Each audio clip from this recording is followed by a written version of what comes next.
Hi folks, how you all doing? Crossdust6 here. Hope you're all having a wonderful day, evening, wherever you are in the world. Welcome to the channel. If you really enjoy my content, then that's great, and I really hope you hit that like. And if you haven't subscribed, hit that subscribe button if you're interested in seeing more of my content as it comes out. Anyway, on with today's gameplay. We've got two games for you today in the Manticore, which is the Tier 10 British light vehicle. You don't see this tank on the battlefield very often, so I think it's a bit of a hidden gem, to be quite honest. It's got great camouflage rating, and it's got the 105 cannon on it, which isn't too bad actually. It's quite a decent tank in its own right. So I've got two games for you, one on Mountain Pass and one on Sand River. Yeah, this tank is pretty good. I like it. I had it before, and in all fairness, I wasn't that keen on it. I thought it's a bit lackluster, a bit mediocre. It didn't really sort of ring my bell, if that makes sense. But I've kind of picked it up again, and I thought, well, I'll give it a fair crack of the whip, and I'll see how I get on with it. And I'm actually really enjoying playing this tank. The more games you play in it, obviously, hopefully you get better as time goes by. And I just really enjoy playing this. It's kind of grown on me, in all fairness. But to our brothers and sisters over in America, with this big freeze that you've got at the moment, what's that all about? In Texas. Texas. I lived over there for about 6 months, and I owned a ranch out there, and it was fabulous. Loved it. Absolutely adored living over in the States. It really was good.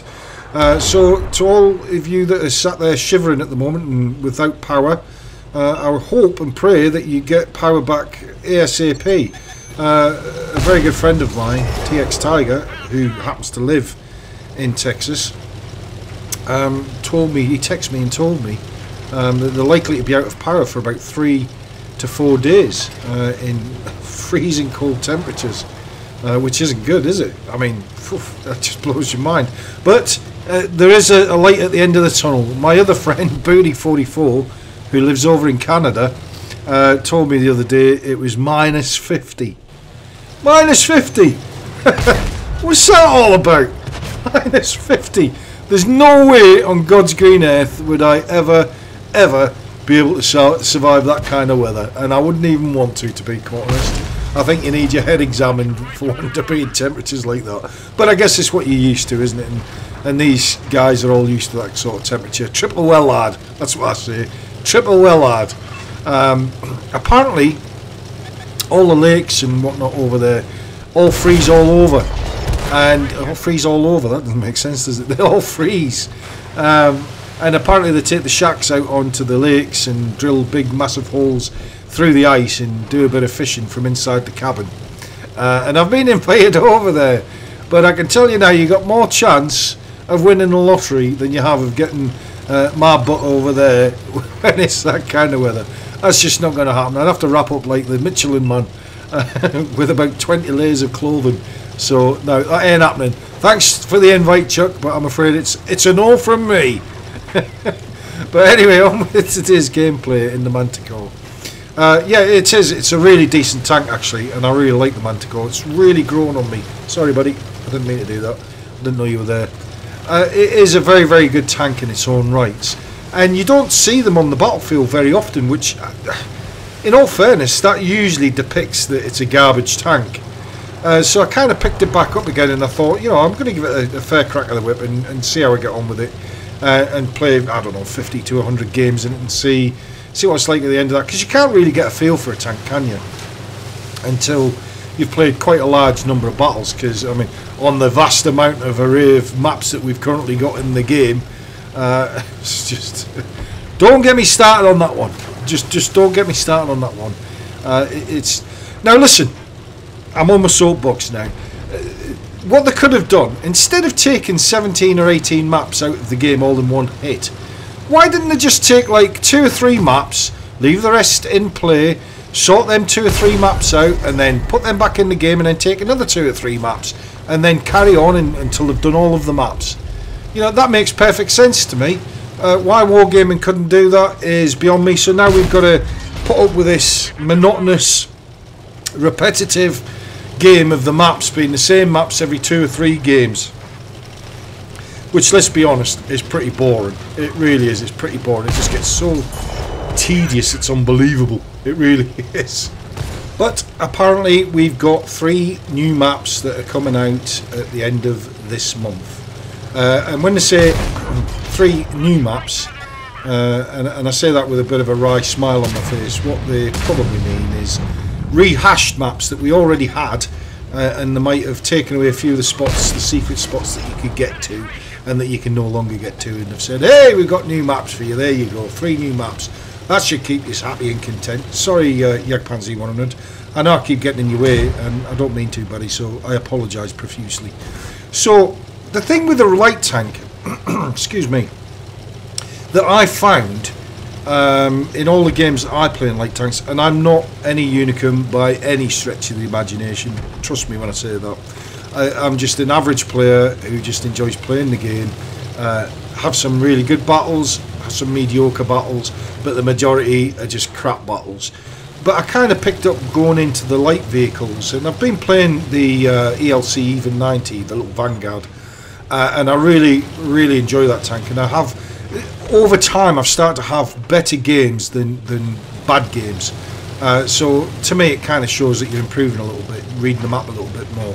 And if you're new to this game and you've kind of just started playing this, or you know, you haven't been playing that long, it's always worthwhile, and I've said this before in videos, but in my mind it's always worthwhile that when, just before the game starts and you see both sides of the teams, and you try to think, well, where am I best place to go to? The best bit of advice I can give to you is try and understand what type of vehicle that you're driving and what its characteristics are. And if I'm teaching you how to suck eggs, I apologise. This is really for the newer players, the ones that haven't been playing very long and might be having really bad games and not understanding why they're having bad games. So my advice to you, as I say, is try and work out what the makeup of your vehicle is, as to whether it's a medium, a tank destroyer, a light, what the viewing range is, what the characteristics of your gun are. And if you've got no armour but good viewing range, that really kind of tells you how you should be thinking about playing that particular tank. So if you've got a lightly armed vehicle with loads of viewing range, good camouflage rating on it, and it's not very good at sniping, so it's not very accurate with its cannon from distance, you know, then really you ought to be sitting in a bush, kind of mid-ground, just trying to help the team out and get as much information for the team as you can, and let the bigger boys do their thing and shoot at whatever it is that you spot. You can't say bigger boys these days, can you? You've got to say it, and let the bigger tanks with more high-powered cannons shoot at things, so that therefore that you can gain more assisted damage. It's all bullshit, isn't it? It really is. But we managed to win this game, so that wasn't too bad. 2,500 damage with 4 kills. I made a little bit of credits, 11,000, so not too bad. But anyway, on to the next game, which is on Sand River. Now, this turned out to be a pretty exciting game, so you're going to have to watch to the end to see what actually happens. But trust me, it was a really good game for me personally. So anyway, on Sand River again, I always look at the makeup and I can see there's no artillery, so I'm not overly worried about that. And if you're in a light tank and there's artillery in the game, me personally, I'm talking about, everybody else plays it differently, I can only tell you what I think of at the beginning of the game. And first and foremost, I try to think, well, where am I best placed to try and get early spots on the opposing team that's going to kind of give an idea to the rest of my team as to where the enemy is putting their main push. And I always like to try and go mid-ground and just skirt the hills and see if I can pick anything up and see if I can spot anything. And just it's really just information, isn't it? Because the first half of the game, especially in a light tank, you're not, I wouldn't say useless, but there's not a lot you can do. You're not going to go out there and do loads of damage yourself. More likely is you're going to get a lot more assisted damage if you put yourself into the right position. And again, it's just about checking the maps out and just playing game after game after game. So sorry, buddy, I didn't mean to ram you there. The thing with this tank is it hasn't got great gun elevation. It's a bit garbage, to be quite honest, but it is what it is. So yeah, so I always try to kind of gauge at the beginning of any battle as to where I can go to try and get the best bit of information for my team, before you get into the thick of it. And as I say, the second half of the map, when there's a bit more space on the map and there's not so many people there, that's really where you start to shine as a light vehicle. So I guess the rule of thumb for me personally is I always say the first half of the map, don't worry about doing your own damage personally. I mean, if you get a chance to take a shot, take a shot. But the majority of the time, depending on the makeup of the tank, of course, I always try to make it into the second half, which is where I'm more likely to get a little bit more damage and perhaps carry the game. And it does happen, believe it or not. So yeah, it's difficult, and I understand how hard it is sometimes, especially if you're just an average player like me. If you're a unicum, then everything's all hunky-dory and everything's all nicely smelling flowers with roses and petals and all that kind of stuff, because you're just great and everybody else is crap. But I'm just an average player, so for me, every game is a bit of a challenge to me, and a mental challenge most of the time, of trying to work out where I'm best suited to go to. And I don't always get it right, I really don't. And a good tip of advice I can give you, if it's you and one of your friends, then go into the training room in that particular tank and just have a drive around the map. And if you've played a fair few games, you'll know where the majority of battles take place. And just, you know, kind of run around the map and see and think to yourself, oh well, I could, next time I come on this map in this tank, I'm going to try going here and see what this gives me. Because it's a box of chocolates, isn't it? Assorted chocolates. Sometimes you get the orange ones, sometimes you get the strawberry ones, and sometimes you just get the coffee flavoured ones. And if you like coffee, then you're laughing, aren't you? But the top one of it is, what I'm trying to say out of all of that is, it's just hit and miss. It's just trial and error. Because you can never ever dictate as to where somebody's going to go on a map. Albeit you'll get your general patterns that will email you afterwards and tell you how crap you are and you should install the game from... You should install World of Tanks from your console and get rid of the game because you're useless and blah de blah de blah de blah de blah. And I had it yesterday where somebody sent me a message saying, don't install the game, you're useless, you're a moron, blah de blah de blah. And you know, when you actually go into that person's stats and you see that their stats are mediocre to say the least, it just makes me chuckle, it really does. So stuff like that doesn't really bother me anymore now. I just kind of yawn and just scratch me nuts and say, okay, whatever. I don't really care. But you're always going to get people like that. And a lot more of the experienced players, you know, they generally don't tend to do that. They'll just think, you know, the person's had a bad game or they've had a good game and fair play to them, and I'll just do the best I can to try and support and assist as best I can. And that's called being a team player, because there is no I in team. Gotta remember that saying. I always hate that saying. I just thought, sod off, go and get your file off axe and naff off. What a stupid saying that is, but there you go. they used to come out with that. They always used to come out with that when I was in my military days, when I was in the army. They used to... We had a Lance Corporal who would always say, there's no I in team, there's no I in team, it's teamwork, it's all about teamwork. The buddy-buddy system. And I can't, you know, when you're a recruit going through the training, it's yes sir, no sir, 3 bags full sir, yes. I had a funny time once. I'll tell you this story because I thought it was hilarious. When I was in the army, this is, I'd done something wrong. Anyway, I ended up in the guard room where the bestiue, and what I mean by bestiue is the physical exercise, shall we say, where they just get you to run around like a headless chicken, just basically trying to say, you know, do as you're told next time, effectively. And we had this shell that was full of sand. So anyway, this guy was telling me to run around this quadrangle, a square, and say, you know, get me to push this thing. Anyway, by the end of it, I couldn't even feel my arms at all. So he had me laid on the floor, and I had this shell above me, and he said to me, he said, tell me you're a wanker. I said, you're a wanker, Staff. He said, no, you fucking idiot. He said, tell me you're a wanker. I said, you're a wanker, Staff. Anyway, this went on for about 10 minutes, and eventually he gave up because I was doing what he asked me to do. He said, tell me you're a wanker. I said, you're a wanker, Staff. Anyway, there's a blast from the past. I'll never forget that. I'll never forget that. It was funny. It just made me chuckle. But at the end of the training, he actually came up to me and he said, that time I had you in the quadrangle beasting you. He said, after you went, he said, I was absolutely wet myself. He said, because he said, I was trying to get you to say that you were a wanker. He said, and I knew that you weren't going to do it because you just had that fire in your belly that says, now go stuff yourself, mate, because I ain't doing it. Anyway, there's a little funny story from my past that might be interesting to you, and probably chances are it's not. But it was a story nonetheless, and it's my channel, and I'll say whatever I want on my channel. All right. God, he's gone off on one again. He's had too much coffee, that's what it is. It's the caffeine's kicked in. But anyway, we're doing well. There's 3 of us left and there's 4 of them.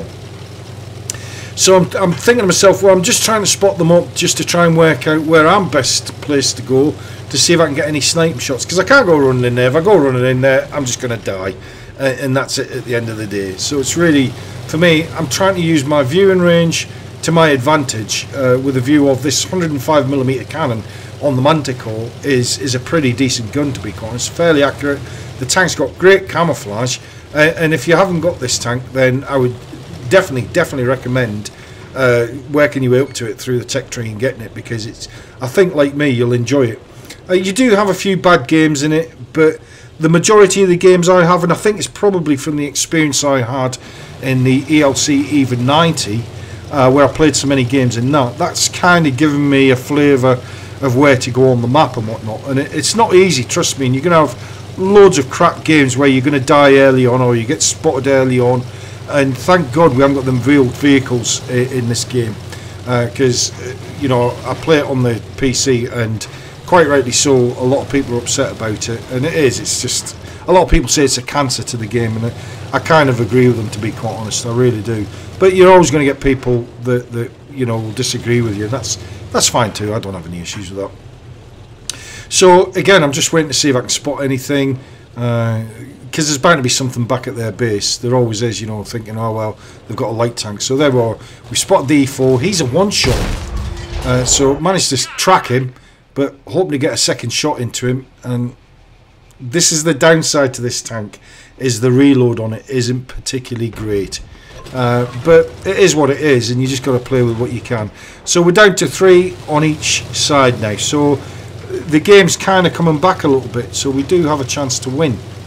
And so again, I'm just trying to think, well, okay, I'm going to push over towards where they've been spotted and just to stay on the high ground and see if I can get any shots in. So now we've lost that guy, so it's that tanker, that other tank commander we've lost. So we're now 2 to 1. Me versus 2. Now, can we win this? That's the question. Can we win this? We've got a Batchat who's on full health. I'm on full health. So we've got that WZ who he hasn't got a lot of health left. So I'm kind of thinking to myself, well, if I can try and get round to that WZ and take him out, then it's just me and the Batchat. And that's really all I'm thinking to myself. I've got to run away because I'm spotted, and I'm just trying to break lock and just go dark, if you like, and try and make it so that I'm not being seen, so I can then try and choose where I want the engagement to be. Now I say that WZ was looking like he was heading back towards their base, and I can't fight him to the front. I've either got to get round the side of him, or I've got to get to the back of him to stand a chance of taking him out. I don't know where that Batchat's gone, and I was thinking to myself, well, I wonder whether he's going back towards our base to start the cap off. Because generally when you see full health light tanks, you know, it means to me that he's either not done a lot in the game, or he's played very well in the game and he's survived this long, so that means he's a fairly decent player. So he's the likelihood is he's likely to head towards our base to try and at least start the cap off, and the WZ's gone to their base to try and protect that. So therefore that's a good thing for me in some respects, because it means there's a lot less chance of me being spotted, and it means that I can then choose the engagement depending on where I go on the map. So there's the WZ, tried to get a shot in, I hit him but bounced, which was a real shame. But nonetheless, you just got to keep plodding on him, you got to just keep trying your best. So he's protecting his cap, so I'm thinking, well, okay, I'm going to head back towards our base and see if I can find out where that Batchat's gone, because I thought he was going to try and come round the back of me up through these hills here. The really good thing about this Manticore is the camouflage rating on it is very, very good. It really is good, and so that's a real plus for this tank effectively. So I thought I'd give it a few seconds just to see if that bat chat was going to pop up over the hill so that I could get a free shot on him, but he didn't. So I'm thinking to myself, well, you know, where is he? Where's he gone on the map? Where's, because he hasn't been spotted now for a couple of minutes. So he's got to have gone back towards my base, and sure enough, there you go. The clock starts ticking for our base. So now I know where both of them are.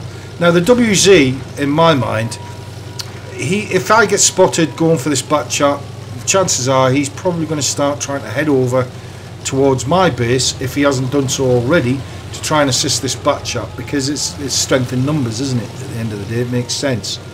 So I'm just really trying to think to myself, well, how can I approach this, best approach this, to get the first shot in? Because I know that bat chat, he's an auto loader, and if he gets all of his rounds into me, it's pretty much game over for me.